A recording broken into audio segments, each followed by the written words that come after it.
foodies, welcome back to my channel Indian cooking recipes. இன்னைக்கு நாம கத்திரிக்காய் வச்சு ஒரு கத்திரிக்காய் பொரியல் பண்ண போறோங்க.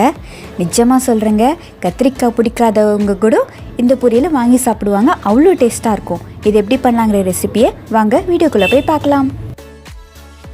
கத்திரிக்காய் பொரியல் செய்யறதுக்கு முன்னாடி அந்த பொரியலுக்கான பொடி ஃபர்ஸ்ட் நம்ம இதில் அரைச்சிடுவோம். நான் இங்கே ஒரு பேன் எடுத்து வச்சுருக்கேன். அதில் 2 டீஸ்பூன் அளவுக்கு கடலைப்பருப்பு சேர்த்துக்கிறேன். 2 டீஸ்பூன் அளவுக்கு உளுத்தம்பருப்பு சேர்த்துக்கிறேன். இது எல்லாமே ட்ரை ரோஸ்ட் தாங்க பண்ண போகிறோம், எண்ணெய் சேர்க்க தேவையில்லை.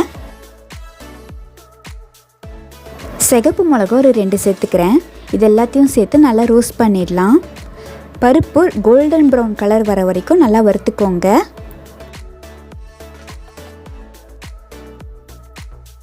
பருப்பெல்லாம் இப்போ நல்லா ரோஸ்ட் ஆகிடுச்சு. பாருங்கள் பருப்பெல்லாம் எந்த கலரில் வந்திருக்குன்ட்டு. இந்த மாதிரி வர வரைக்கும் நல்லா வறுத்துக்கோங்க. இப்போ இதை நான் ஒரு பிளேட்டுக்கு ட்ரான்ஸ்ஃபர் பண்ணிடுறேன். நல்லா ஆறுனதுக்கப்புறம் பவுடர் மாதிரி அரைச்சிடுறேன். கத்திரிக்காய் பொரியல் செய்கிறதுக்கு பேனில் 2 டேபிள் ஸ்பூன் அளவுக்கு நல்லெண்ணெய் சேர்த்துக்கிறேன். எண்ணெய் காஞ்சதும் கடுகு ஒரு 1/2 டீஸ்பூன் அளவுக்கு சேர்த்துக்கிறேன்.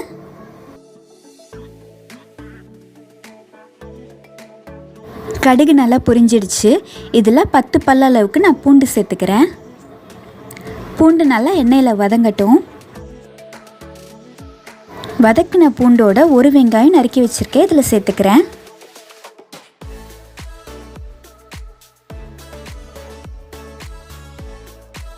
கருவேப்பிலை கொஞ்சமாக இதில் சேர்த்துக்கிறேன். இந்த கத்திரிக்காய் பொரியலுக்கு வெங்காயம் அதிகமாக சேர்த்துக்கோங்க, நல்லா டேஸ்ட்டாக இருக்கும்.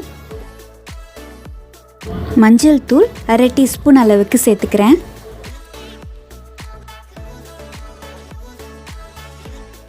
இந்த வெங்காயம் எந்த அளவுக்கு வதங்கியிருக்குன்னு பாருங்கள். இதோட நம்ம நறுக்கி வச்சு கத்திரிக்காய் சேர்த்துடலாம்.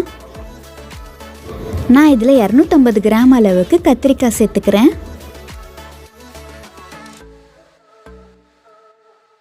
இந்த கத்திரிக்காவை வெங்காயம் பூண்டோட நல்லா கலந்து விட்டுக்கோங்க. நல்லா கலந்தாச்சு. இப்போ கொஞ்சம் கொஞ்சமாக தண்ணி தெளித்து இதை வேக விடலாம். இந்த கத்திரிக்காய் வேகிறதுக்காக மூடி போட்டு ஒரு 10 நிமிஷத்துக்கு வேக விடலாம். 10 நிமிஷம் ஆயிடுச்சு. இப்போ ஓப்பன் பண்ணி பார்த்துடலாம்.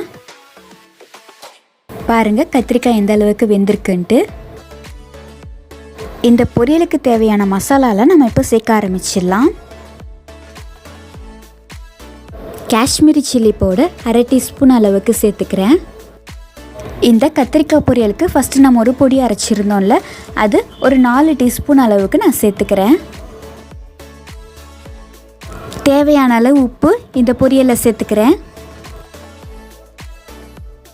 சர்க்கரை ஒரு 1/4 டீஸ்பூன் அளவுக்கு சேர்த்துக்கிறேன். நம்ம சேர்த்த இந்த பொடி எல்லாமே கத்திரிக்காயோட நல்லா பைண்ட் ஆகிற மாதிரி கலந்து விட்டுக்கோங்க. இந்த கத்திரிக்காயில் நம்ம பொடியெல்லாம் வறுத்து அரைச்சி சேர்த்துக்கிறதால இந்த பொரியல் ரொம்ப டேஸ்ட்டாக இருக்குங்க. லாஸ்ட்டாக 1 டீஸ்பூன் அளவுக்கு நல்லெண்ணெய் சேர்த்துக்கிறேன். இந்த பொரியலை நீங்கள் நல்லெண்ணெயிலே செய்யுங்க, டேஸ்ட் வேறு லெவலில் வரும். இப்போ நான் ஸ்டவ் ஆஃப் பண்ணிட்டேன். மேலே கொஞ்சமாக கொத்தமல்லி தழையை தூவிட்டு சாப்பிட வேண்டியது தான். இந்த கத்திரிக்காய் பொரியலை தயிர் சாதத்தோடு தொட்டுட்டு சாப்பிட்டீங்கன்னா வேறு லெவலில் இருக்குங்க. கண்டிப்பாக ட்ரை பண்ணி பாருங்கள். இந்த ரெசிபி உங்களுக்கு பிடிச்சிருக்குன்னு நம்புகிறேன். பிடிச்சிருந்தா மறக்காமல் ஒரு லைக் பண்ணுங்கள் அண்ட் சப்ஸ்கிரைப் பண்ணி வச்சுக்கோங்க. தேங்க்ஸ் ஃபார் வாட்சிங்.